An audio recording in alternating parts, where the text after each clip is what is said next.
Good morning, everyone. We're here for our agenda meeting. The invocation today will be by Commissioner Barbara Aycock with the Pledge of Allegiance by Commissioner Bevan Foster. Then we'll have approval of our minutes of July the 21st. Then we'll have adjustments to the agenda. Any adjustments? Not at the moment, sir. Not at the moment, okay. With a grin. That's my sums up. Special presentations. We have a presentation of a distribution check by ABC Board General Manager Darnay Barefoot. Then a motion to approve the 2026 Goldsboro Wayne Purple Heart Proclamation. Who's going to read that? They requested someone from the board read that to whoever would like. Who would like to read that? I'll be glad to. Okay. Do you have a copy? Okay, thank you. Then the appointment committee. We are going to have a motion to reappoint Linda Harper and Francis Casey to the Adult Home Care Community Advisory Committee. And then a motion to appoint Bethany Moore to Wayne County Tourism Development Authority. And then I think you also have a recommendation as well. Yes, one other recommendation. To reappoint Lavelle Payne to the Okay. Juvenile Crime Prevention Council. And then on the consent agenda, we have budget amendments. Good morning. Good morning. Right. We're going to start with a group of budget amendments that have the similar purpose. These are all reappropriations from fiscal year 25-26. The first budget amendment, number 34, this is to reappropriate or transfer funds that were obligated in the previous fiscal year.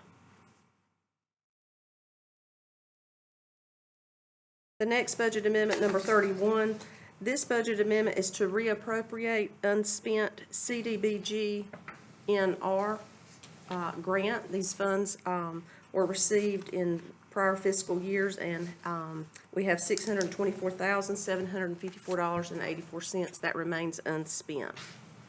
Remind me what this was for. That's I'm Roland sorry. Wood. It's Roland Wood Neighborhood okay. Revitalization, Roland Wood. Yeah. I couldn't remember. You're a patient man. Well, the challenge, we'll get to that challenge later in regard to that, because there's been some deaths since that, so because of the criteria of that grant, we may not be able to use it for that drainage. So I hope that the board can, come up with some other remedy. Well, most of them, I think, has qualified as bought in there, haven't they? They qualified for the housing rehab, but it disqualified them from the drainage. Oh, really? From what I understand. What's the difference, what's the money on it, you don't know? I can tell you, I can get David Harris here at a future meeting.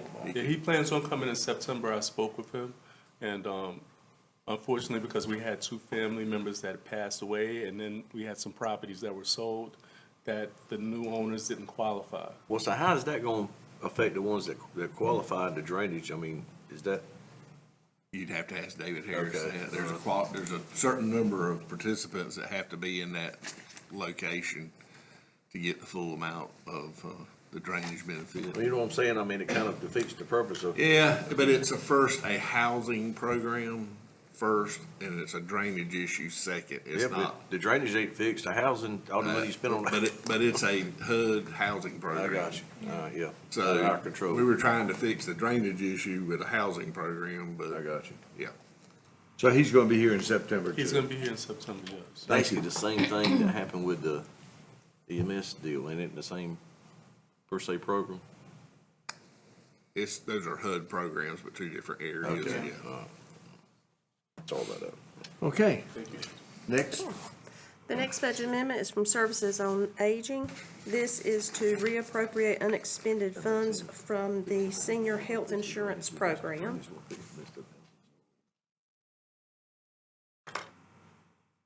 Number 44 is also a reappropriation, which is from Soil and Water. It's for two separate programs. It's the Farmland Preservation and Stream Cleanout.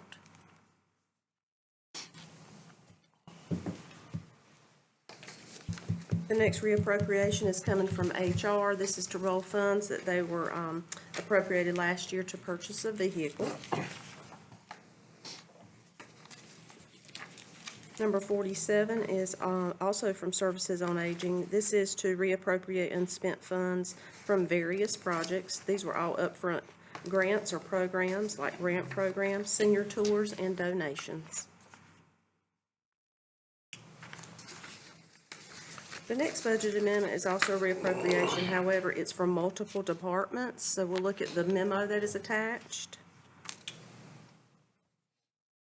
Here you can see the various departments where the funds are coming from, such as the library, veterans, detention, sheriff, soil and water, opioid, Wayne Community College, and Wayne County Public Schools. So the community college got $1 million and the school system's got It's almost in their 600. capital. This could be, we reimburse them after the actual expenses have been made, so they could have purchase orders on their side, and the projects have not been completed necessarily. And in fact, I brought that up at one community college board meeting, and that's what they said. They had outstanding POs that have accounted for a lot of that. From last year. Yes, sir. Oh, gosh. Those No. obligated funds. The next budget is the last of this grouping. This is to reappropriate unspent funds from the 4-H department. This is from their various programs.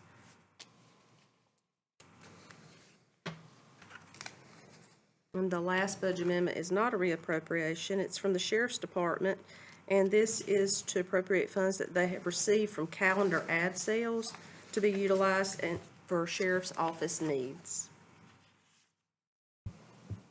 And that's it? Yes, sir. Okay, any questions? All right, the next item on our consent agenda is a motion to approve the final plat for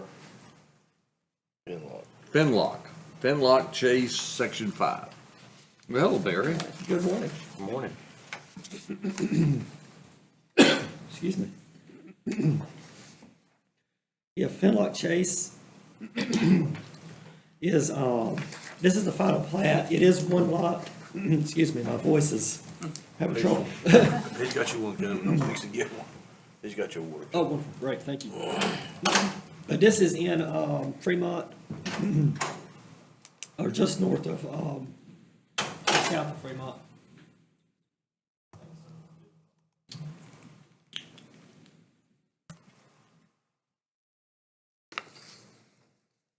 Thank you, Commissioner Williams. We'll see if that helps. All right, thank you. Yeah, this is just south of Fremont. Finlock Chase was recorded, I guess, in stages over the past several years. There was one section or one small area at the end of Bellingham Court within Finlock Chase. It was section 1 that was kind of left out. It was the end of that cul-de-sac. Behind that cul-de-sac, there's actually open space for the subdivision. But this little section was kept out as future development. They were originally 2 lots there on the preliminary plat, but when the final plat came in, they kept those out for future development, mainly because there were some concerns with souls. They weren't quite sure how to deal with the souls on those lots at that point. And they were not sure if they would extend this cul-de-sac into that open space for future development there as well. But they've decided now to take this undeveloped area, these 2 lots, and create 1 lot out of that at the end of the cul-de-sac instead of 2 for that future development. They were able to find enough souls for 1 lot versus the 2. So that's what they're doing, is just taking that future developed area, which was originally 2 lots in the preliminary, and just creating 1 lot for development there. Okay. Any questions? Next item is a motion to approve the preliminary plat for Burrell Highland subdivision. Okay. Yes, this is a preliminary plat, so this is, I guess, the start of the process for subdivision. So nothing's on the ground at this point. It will come back to you as a final plat at some point. But there are 86 proposed lots. This is along, excuse me, along 795, just north of Fremont, kind of at the end of Stuckey Road, the east side of 795. You see those lots, they kind of parallel there along, or follow along 795.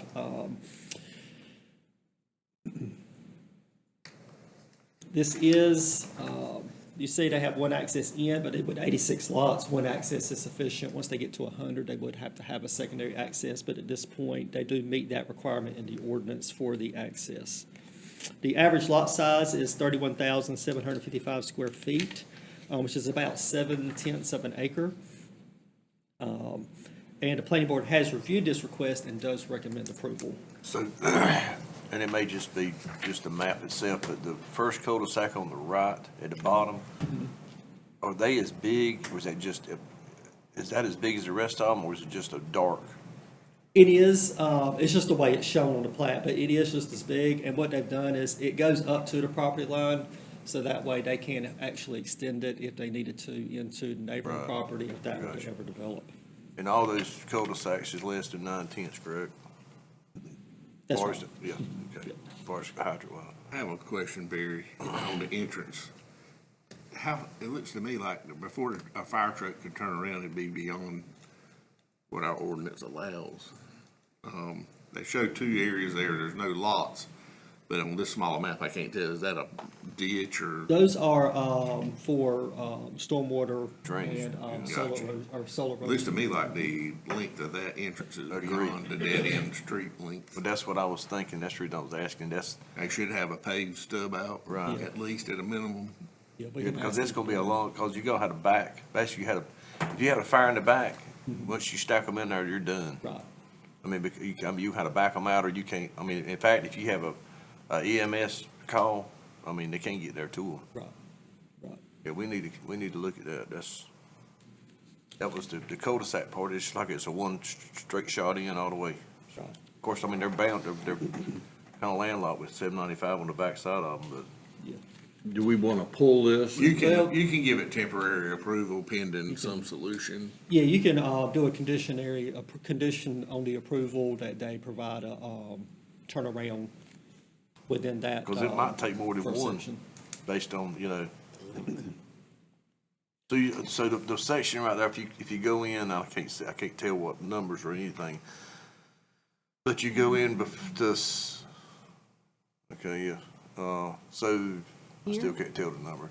Anyway, go back to your right there, right to your right there. So that is a drainage easement or ditch, or is it? That's for, Stormwater control stormwater measure. control, yeah. Okay, So that was my question. I couldn't tell. That they may or may not need, actually, so, They would need to give up a lot for a turnaround yeah, paved to DOT standard, yeah. to meet between, back out on that map a little bit. On Street A, whatever that distance is between Street B and the entrance, yeah, I think it was at 900 feet. It 900. Can't be beyond 900 feet. yeah. Fire trucks would need to be able to turn around in Right. there. Yeah, because the fire hydrant's supposed to be less than Right. 1,000, apart. If you can give it conditional approval pending that be done. And like I say, this is a preliminary, so you'll see it back. The final design may be completely different anyway. It looks like they're limited on their land. So are we okay, modifying this, under the consent agenda that we approve this subject to, the turnaround being established? Yeah, so is it the same owner that owns that piece of property below it? That is not, no. Okay. It looks like to me, if I'm thinking of the right place, that it drops off to a low area on the right side, is that correct? Yeah, on the far right. Right. It does. Yeah. There's some floodplain back there. Yeah, as well. yeah, back in there behind the old Salem, trucking thing, yeah, Right. I got you. So, Yeah. when we approved our agenda, if you'd make that adjustment, Chip. Yeah, yes, sir. Okay. Also, Barry, if you could go into your 25-foot wide landscaping buffer, what they're required to put in that buffer, Yeah, or what the buffer's gonna consist of. right, yeah, they are required to put in a 25-foot buffer based on the ordinance, since it is a controlled access highway. So it does require that it be 25 feet, which they show. They do have to put in, the ordinance says, has to be composed of any type of pine tree spaced no less than 40 feet apart on center line, and evergreen shrubbery of a variety that will attain a height of at least 6 feet at maturity, spaced no less than 4 feet apart on center line. So is it gonna have to be bermed? It will not. Now, they can choose to do that, but, So if we approve it like this, can those residents come back on us as far as having a noise wall on They wouldn't come 795? back on us, but they could come back and complain to you about the noise from 795. That's what I'm talking about. Is that a liability on us, or is that? No, it's not a liability on you. no, since the highway. But it's just a design consideration that I would, you as a board of commissioners can insist that it be added. What's the advantages of a berm? It just raises Noise. raises your, Raises and. Yeah. with The noise, noise, it really helps on the noise. well, then it kind of banks the noise up, basically, but It's not unlike if you go up in Raleigh, higher urban area where they've got development right up against the Yeah. highway, you see these walls. they got built. 12, 14-foot It's walls. done for sound, not Right. appearance. Yeah. So, So is there advantage to actually requiring a berm? Versus In my trees? opinion, it is, but that's my opinion. it's gonna raise the level of the ground up, which is gonna be the. We the have highway's done gonna this be in the here. past. I beg your pardon? We have done it, this board has in the past required a berm along a railroad track right away. So it's either basically berm or wall. The wall's gonna be expensive, really expensive. Well, that's why Of course, we dirt's gonna be require it. expensive too now, wait, how much dirt is now. Well, what's the pleasure of the board? Are we going to add that condition?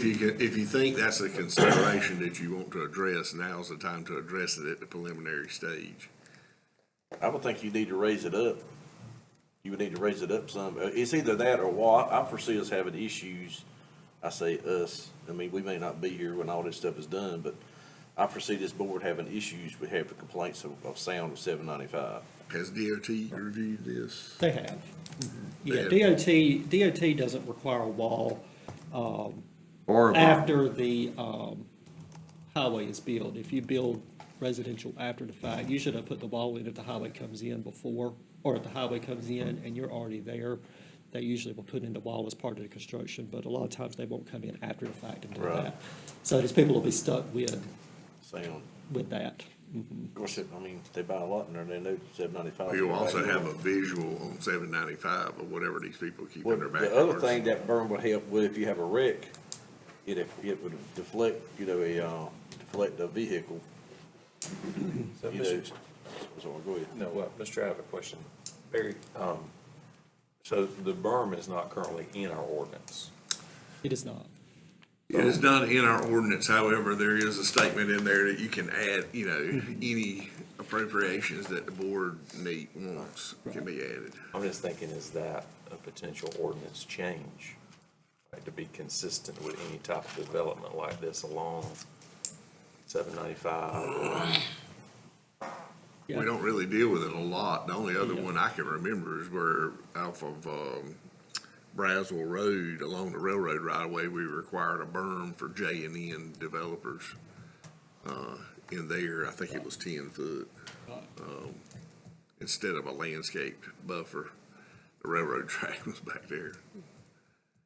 And it was for noise, I mean, You know, it's not gonna keep but children it or needs to anything be out. in the design now because your drainage all basically goes along with the berm, so. Anyway, that's just a, I think it makes their lots more valuable and more attractive if they had a berm, and some landscaping on top of it, but that's just me. Who maintains those? It'd be up to the homeowners. Well, those are part of the actual individual lots. But it depends, they could have their HOA address it. It'd either be up to the HOA or up to the individual lot owners, the way it's shown. so since you brought that up, is it in the ordinance that they have to do an HOA? Or not? Wes, No, same question. It's not in there, but the ordinance is written in a way that forces you to have a HOA. Okay, all right. Well, if that's the case, then being in the. And the reason why is, The HOA would pay somebody to maintain that whole thing. and the reason why is, once the developer gets out of the HOA members who live there can just have a new meeting, vote, elect to do away with their membership dues, elect to do away with the HOA altogether. The county can't enforce HOA regulations or Right. anything, so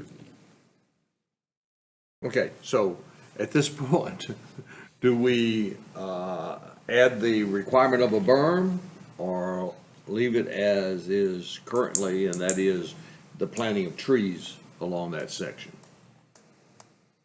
I would, personally, I think it needs to, and for disclosure, I wouldn't bid on this thing to start with, but I would put the berm in. I think it's gonna give you more, the height of the berm, and then there's shrubbery and stuff on top of it, noise wise, and if you have a wreck on 795, it'll keep somebody from having a straight shot through that cow fence, livestock fence going into somebody's house. So I just think it's a safety thing and a sound thing, and it'll be less problems down the road for. Well, I would suggest that if in fact if it's that big of an advantage, we need to modify our ordinance. Well, that's Chris's opinion now. Yeah, I I'm agree. just going by what I do. So if we're gonna require it here, we ought to require it going forward. One more question, and Barry or Chip, you may know this. In the construction of a berm, is there a requirement as to how tall it has to be, how wide it has to be? You know, what's the definition of a Correct. berm, right? So this contractor may say a 3-foot high mound is allowed Sure, there's versus. probably a NCDOT definition of it, but I know that one that we made J&N put in was 10 feet, Right, yeah. and it had to have landscaping on a tree every so far. So we would have to define the height of the The berm. height, that's right. Yeah, and like I say, that berm needs to, if we're gonna do it, it needs to be in design because your drainage and everything is gonna be based on it, because that's gonna eliminate So drainage. given, if you want to require that, and given the fact that they have a dead-end street technically, you may want to pull this plat and let them go back and redo it. Agreed. I tend to And agree. that way it gives the Yeah. developer a heads up that he's gonna have to put a berm in there. Right. And they probably already know that anyway, but, Yeah. and they may be intending on doing that. I agree, but They you, so did you tell got a us. 25-foot wide buffer. So you burn, you know, you want 3-to-1 slope, you know, so you can maintain it. I mean, Who was the engineer surveyor on this? This is Triangle, Stocks Engineering. Yeah, I would have it redone. All right, so with that in mind, is there any objection that we pull this? I think we should. Okay, Pull it. so we're gonna go ahead and pull that and send it back for review. Sounds good. Yeah. Our next item is a motion to approve the preliminary plat for Rosedale subdivision. Hold on, let me pull it up. All right, yes, sir. Rosedale is also a preliminary plat. This is a subdivision with 69 lots proposed out on Dollartown Road. If you're familiar with Spring Forest, which is a fairly new subdivision, it's actually right beside of it. It's kind of sandwiched between Spring Forest and Walnut Creek, Deerwood. Deerwood. And then actually, in the back of this subdivision, it actually connects into Deerwood. So there's 2 connections in Deerwood, dead ends or stub outs. So this will actually connect in with those. And it'll actually connect in with a stub out in Spring Forest as well, and have its own access onto Dollartown Road, where DOT is requiring a turn lane on Dollartown Road as well. That's the piece that Walnut Creek just, It is, yeah, this was just de-annexed by Walnut Creek, that's right. So, with this subdivision, there are, the lot size is around, average lot size is around 22,000 square feet, so about half an acre. With this, they range from about 4/10 of an acre to a little less than 9/10 of an acre. And the planning board has reviewed this request and does recommend approval. You mentioned that Walnut Creek had de-annexed this. Was this actually in the villages, or was it the ETJ? It's actually, Walnut Creek does not have an ETJ. They're one of the few towns that does not have one, but it was in their city limits or their village limits. Oh, okay. So they actually, the town voluntarily gave that up. It had to go through the General Assembly for special legislation to de-annex. It went through that process and was approved, I think, the end of June. there was It no, became official, end of June. there was no outlet or to be able to get into this section from the backside of Walnut Creek. Yeah, yeah. Because they built in, so. All right, any further questions? Okay, thank you, Barry. All right, you're welcome. The next item is a motion to approve the sale of 609 Popular Street as requested by the city of Goldsboro. Good morning. This was a request from the city. It was the surplus property of previous tax foreclosure. It had been approved by city council, so the offer was $2,800.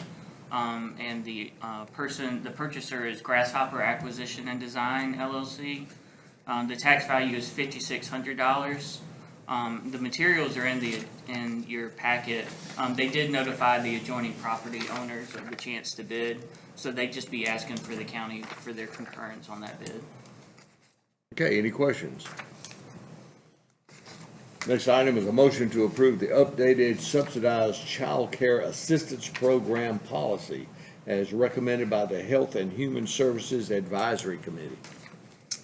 Want me to do this one? Good morning. Good morning. Morning. This policy comes to us from the Social Services Division. It's their subsidized child care assistance program policy.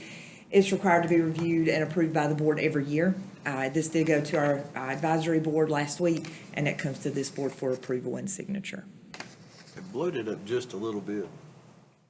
I mean, I've got glasses, but my eyes are Oh, not. you said blow it up a little bit, sorry. So this is a you go. standard That's good. renewal every year? Yes, sir. Is there any changes from the preceding year? I don't think so. No, sir. Okay, no changes. No changes. All right, any questions? Okay, our next item is a motion to approve the updated DSS Energy Programs Outreach Plan as recommended by the Health and Human Services Advisory Committee. And much like the previous one, this is another one that comes before the board every year to be reviewed. And it was presented to the advisory committee last week and comes to this board for approval. No changes from last year. Any questions? And the next item is a motion to approve updates to several health department policies. These are policies from our health department that require board approval each year. It's my understanding these are administrative changes, not much change in revenue, but it does have to come before the board. Any changes are in red, and they've been outlined for you here. So there's a change of the dates, and you'll scroll on up. That's the way I think it went, at each, when it Yeah, went, you can instead of see just one thing. it was like- Verbiage changes, yes, sir. Okay. Any questions on that? All right, the next item is under new business, and that is a motion to approve resolution 2026-24, a resolution by the County of Wayne to direct expenditure of opioid settlement funds and amend the settlement project ordinance. And we'll go over that at 9 o'clock. Okay? Next, we'll have public comments, county manager's report, Board of Commissioners committee reports, closed session, And we do have closed session, and we can do that before 9. okay, and then adjournment. So I need a motion, we go into closed session. So moved. All right, we got a motion to go into closed session. And that would be to discuss the acquisition of real property, to discuss matters relating to the location or expansion of industries within the county, and to consult with your attorney to retain attorney-client privilege. Okay, if you'd please vote.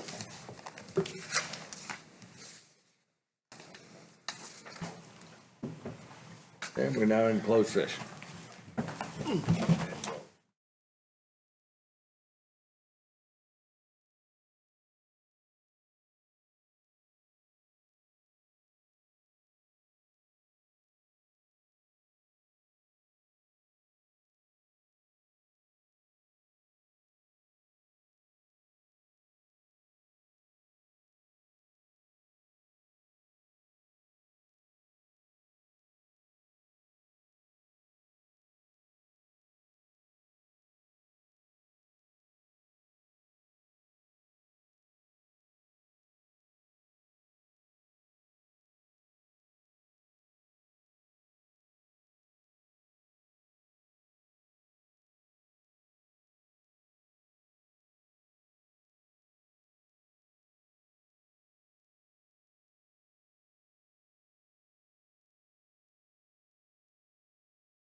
I call our August 4th Board of Commissioners meeting to order.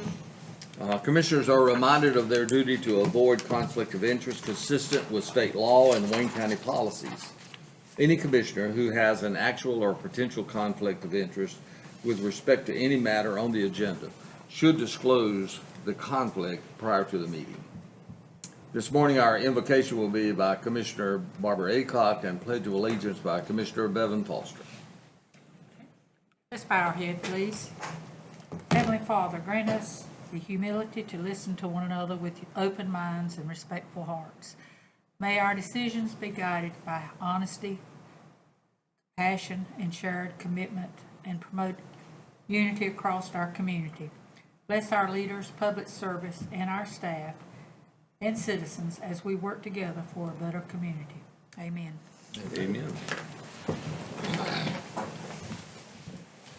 Pledge allegiance to the flag of the United States of America and to the republic for which it stands, one nation, under God, indivisible, with liberty and justice for all.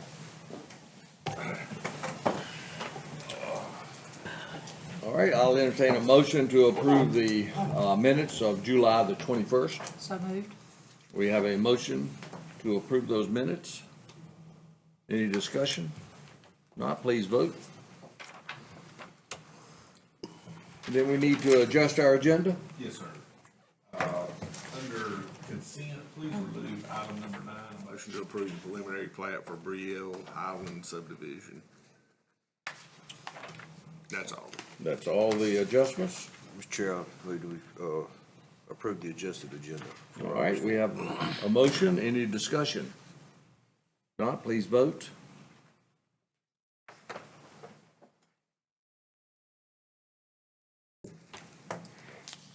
And this morning, we have a special presentation, a distribution check by ABC Board General Manager Darnay Barefoot.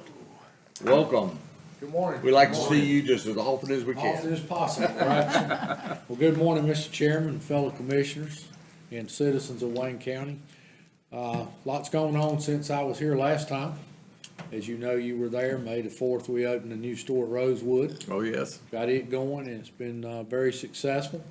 In about 60 days, we'll have the new distribution complex out off Town Road should be complete and moving in. Hoping that's gonna help with the distribution and all to Wayne County. And then I'd like to say, in November, we have a referendum coming up, as you are aware, that will make citizens eligible to vote for mixed beverage, beer, and wine in the county. As you know, cities such as Goldsboro, Mount Olive, Fremont, Pikeville are already selling those beverages, but we don't have it in the county. We have a lot of convenience stores that want to open, a lot of Dollar Generals now that they're not selling. So this will give them a chance if it's voted yes in the November referendum. So I encourage people to stay informed, stay up on it with that. You know, it's been a time we voted in 1964. It's been a long time since 1964 when the liquor stores were voted in and the county chose to do that. It's been a while, and we're one of the only counties left around us, if you do the research, that are not have the full county. So most of the other counties already Are doing that. already wet. So, can I tell you this morning what it would bring to Wayne County? I cannot, because we don't know what the numbers would be. We know we get phone calls continuously wanting to know, can we put a restaurant or can we put a store in the county?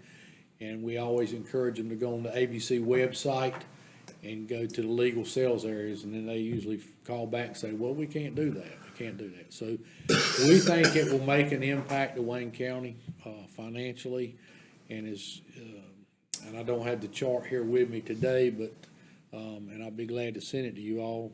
I showed it last night at the city, but we give last year about $4,775,000 that we kept in Wayne County for different programs and distributions. So that would only go up. So with that, I'd ask you to come down, let me present you a check, I'm coming. distribution check. On my way.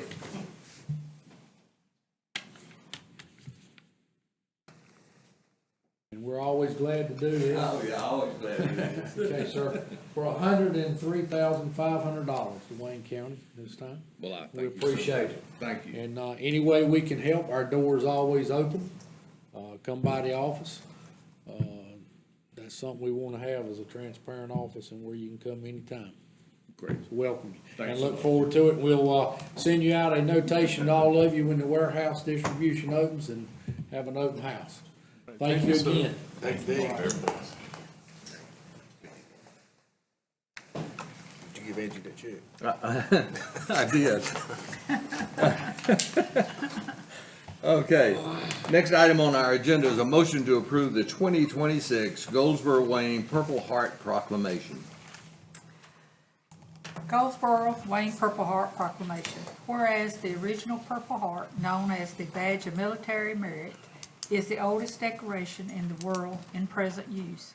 And whereas the Purple Heart was established by General George Washington on August 7th, 1782, during the Revolutionary War, as the first award made available to the common soldier to recognize outstanding valor and merit. Whereas following 150 years of disuse, the Purple Heart was reestablished by the President of the United States on February 22nd, 1932. And whereas the Purple Heart is awarded to military and civilian members of the U.S. Armed Forces who are wounded by an instrument of war in the hands of the enemy, and postponed to the next of kin in the name of those who were killed in action or died for wounds received in action. And whereas the citizens of Goldsboro and Wayne have great admiration and the utmost gratitude for all the men and women who have served their country in the armed forces, and whereas veterans have paid the high price for freedom by leaving their families and communities and placing themselves in harm's way for good of all, and whereas many citizens of our city, county, and state have earned the Purple Heart as a result of being wounded while engaged in combat with the enemy forces construed as singular mercenaries active essential service. Now therefore, be it resolved that the Goldsboro City Council and Wayne County Board of Commissioners do hereby honor the service and sacrifice of our nation's men and women in uniform, wounded or killed by the enemy, while serving to protect the freedom enjoyed by all Americans.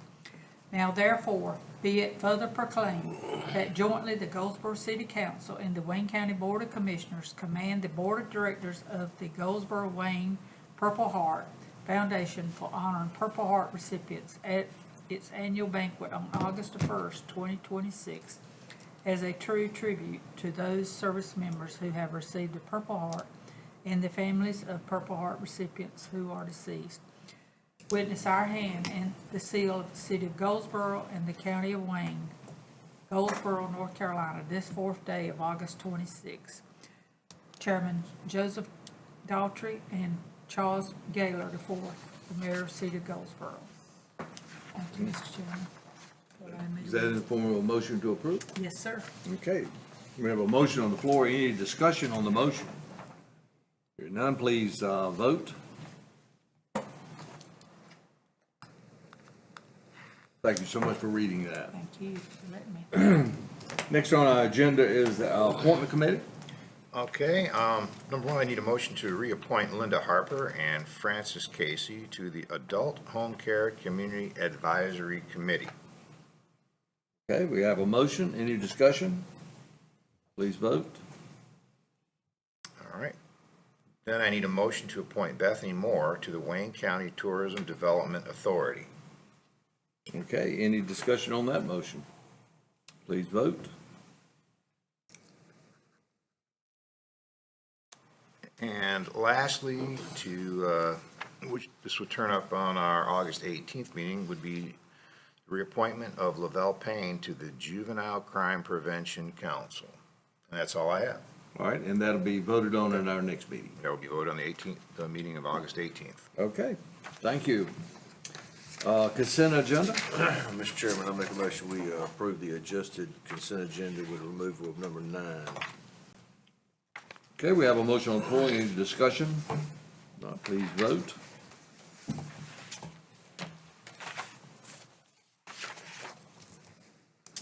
And then we have new business. A motion to approve Resolution 2026-24, a resolution by the County of Wayne to direct the expenditure of opioid settlement funds and amend the settlement project ordinance.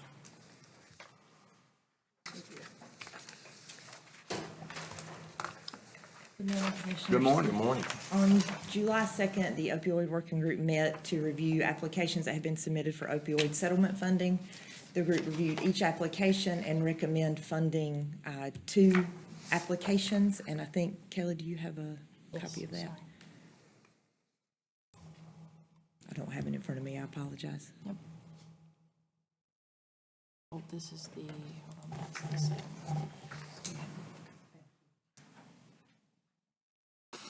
They recommend to fund Day Reporting Center at $246,000 over a 3-year period, and Hope Restorations for a 1-year period of $96,886.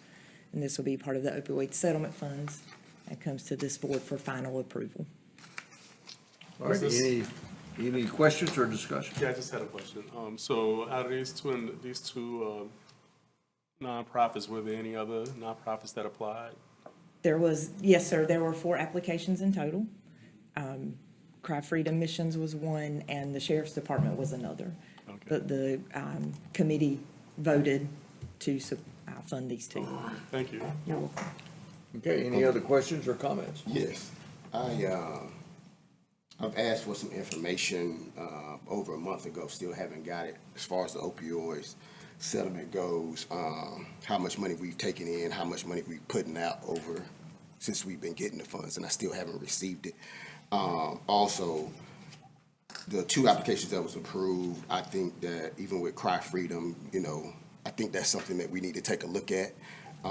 One, because I've been there. I don't know how many other people been there and watched actually what goes on and what's going on behind the scenes. We see one thing, but we don't know everything that's going on. And, to not fully know that and to judge it from just the application is kind of sort of hard when you don't know everything that's going on. My other point with that, I'm trying to remember what it was. Sorry about that. Except I've done research, and even without, where we list what we do on these websites, Andrew sent me a link. It was nothing but a resolution up there. We don't have any data, anything. And even with Cry Freedom, we have a court team now that reached out to them to work with them on what they're doing. But to say that they're not doing anything with opioids seems absolutely opposite, according to their application. So I think that's something that we really need to take a serious look at before we vote on this. And I don't think it's a rush. Within the next 2 weeks, if I can get the information, and I think I could, share it with everybody and everything, and everyone needs to take a look at the website and take a look at what we're spending and what we're putting out, because we have an obligation to do our best to make sure we help the citizens that are in this opioid crisis, and not just pick and choose what groups we're gonna do something for and what not, according to these organizations. I think we need to take a better look at it as a whole. Even with the Sheriff Department, has done a lot of great things. I know some of the organizations that they work with, companies that they work with outside. I don't know all of everything, but I know they've done a lot. And even if there was a issue with that application or something, let's work back with them, get the application back, tell them to correct whatever, so we can move forward and try to get as much help in this county as we can, because we have the funds for that. So to not use those funds properly, to me, is a disjustice to our citizens and to anyone that may be suffering through this crisis, because it was a real crisis. I was, Mr. Chair, I was at the meeting, along with Ms. Barber was there as well, and some others. And to keep from getting into the real details, everything, the application that was presented from them did not really support opioid funding based on the criteria. Now, I'm not saying that they can't use some things, or they're not using some things, but the application that they submitted did not support opioid funding process, in our opinion. And that was pretty much unanimous. From my understanding, they asked for peer support, and that's what peer support does. I mean, we have the same thing with our port team, we have peer support. So how can we say an organization is not qualified for the funding, but our peer port team is gonna do the same thing? Port teams all around the county have peer supports. So that just seems very, very, very contradicting. Okay, well, I'm just telling you, I'm one. I mean, I understand what you're saying, but I'm one but you of- might not understand this from a mental health And I'm standpoint, not- which I do.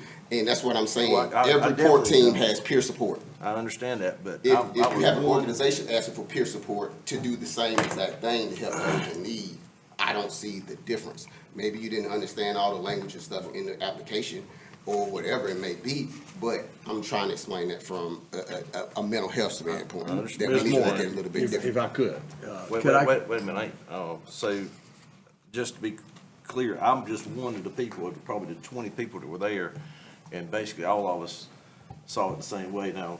That's fine, that y'all saw it that way, but that doesn't make it right though, I- at the end of I- the day. And I'm just understand like, okay, well, But the either way, mental- the I would mental like to health hold part- this off till I get the information that I need, so then we can all make a better decision. Okay. Now, with that in mind, can you explain to the board, to the public in regards to how that is organized? The group that's making these decisions and how the application process occurs? Could you elaborate a little bit on that? Yes, sir. This board created an opioid working group. It's Right. made up of 12 members. More than half are non-internal employees. It's 3 commissioners. We have 2 registered nurses, 2 medical doctors, president of a nonprofit, large nonprofit in Wayne County.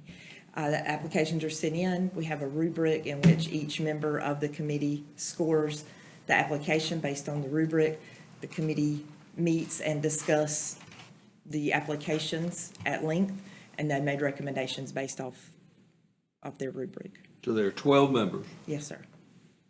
Then you all screen the applicants, score the applications, and then from that, make a recommendation for approval by this board. Yes, sir. Is that The correct? working group makes that recommendation. Okay. I facilitate the meeting. I do not have an All right. opinion.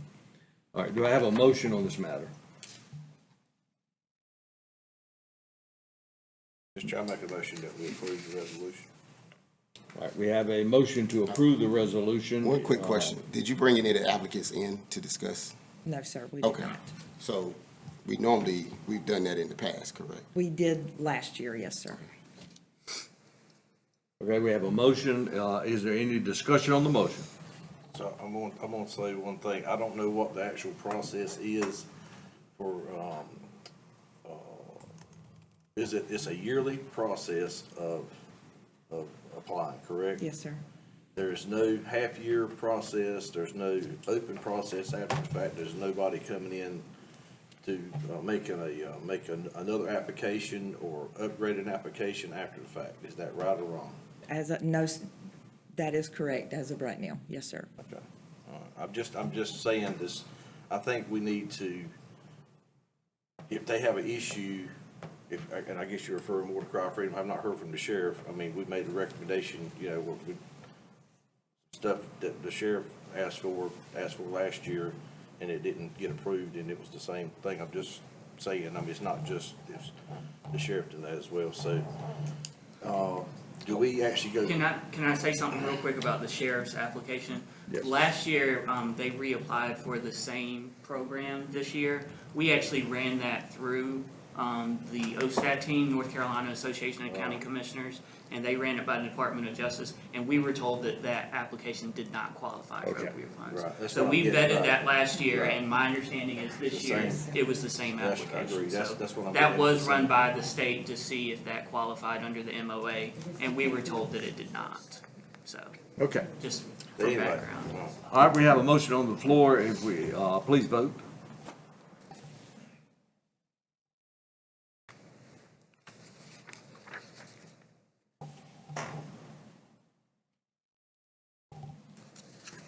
just like to say, didn't last year you voted against the application for Cry Freedom 2, and then we had to come back and sit down and approve that application, correct? Yes, sir. I just wanted to make sure that that's the way it happened. Thank you. And also, didn't you turn the money back in for some reason from last year? Or No, ma'am. what was it? I know we discussed something about that. There was a request to use it for something outside of what it was approved for. And most of the medical field that was there did not think Cry Freedom qualified on how their presentation was made and everything. Yes, ma'am. All right, we're moving on to public comments. Did anyone sign up for public comments? No, sir. All right, our next item is a county manager's report. Only thing I have is I'd like to congratulate our employees who participated in our leadership program. They recently graduated last week, completing its, I think it's 9 months, process, where they spend 1 day a month learning about different departments in the county. And it's a voluntary program, and I appreciate them participating, and congratulations on their graduation. And that's all the comments I have, sir. Okay, Board of Commissioner Committee reports. Mr. Weed, No report. Thank you. Mr. DeMarco, None for me as well. and Commissioner Acock, None for me. Commissioner Foster. No committee reports, but I had been here the last couple of meetings. Took a mental health break. I felt like I needed that from politics. And then normally we don't have a meeting the first meeting of July, so, you know, I didn't really even keep up with that, you know what I mean? So, but I know we had one to try to approve the referendum so it could be on the ballot for votes, which is something that I'm personally against. I don't think we need any more alcohol in this county, you know. I just don't. You know, it's enough here. You know, sales or whatever, it's not even that serious for us. It's gonna make that big of a difference in our county as far as sales or a check that we get once a year or whatever. I think sometimes we have to put other things above making money or whatever it may be. You know, whether it's your religion, your morals, your standards, or whatever it is. Also, I know there was a lot of conflict with business that was approved. I don't remember all the logistics of the business or what it is. Some people say it's a data center, some people say it's not. I know there was a lot of conflict about that, but I remember when it was presented, I did ask quite a few questions, and it just didn't add up to me of the numbers and being worth it to Wayne County. And, you know, I just think that sometimes we have to sit back and really focus on ourselves a little bit, and that's what I took some time to do for the past month, you know what I mean? But I'm back, ready to go, ready to try to stay sharp, and I thank all the commissioners that called me, text me. I know I didn't reply to some of them, but, you know, no hard feelings. Yeah, that's it, thank you. Mr. Harold, No report, Mr. Chair. Mr. Gurley. Well, I was worried about you, Bevan. I called you 37 times, continue, not one promotion, I'll dismiss it. I do want to remember a friend of Morgan and Joey's, a good friend of theirs, had an accident yesterday, a serious accident, and he's in the burn center, and we hope him speedy recovery. That's all I have. The only thing I want to talk about today is a 5-on-5. This is a working group of 3 commissioners and 3 school board members, along with the management team of both organizations. And we meet every other month, and it has been refreshing to actually have those meetings because of the communication it now has between the 2 boards. It's been very productive. We hear firsthand of their issues, they hear our issues as such, and I think it makes for a better working relationship between the 2 boards. So I commend the chairman of the school board of putting that program together and that working group together, and it's very productive. With that said, do I have a motion we go back into closed session? So moved, Mr. Chairman. All right, we have a motion to go back into closed session. And those would be for the same reasons as before. Any discussion on that motion? Hearing none, please vote.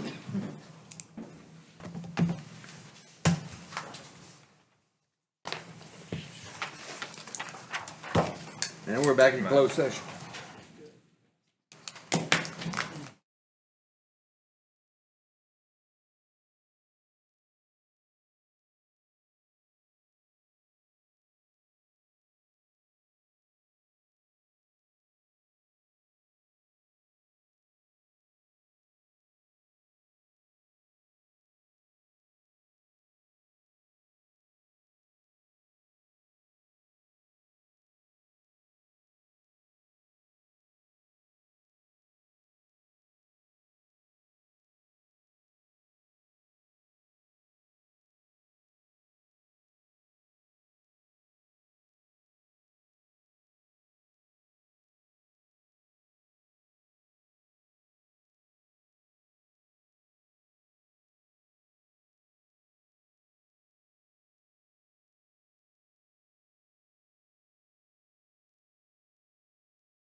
we're back out of closed session, and I hereby adjourn our meeting.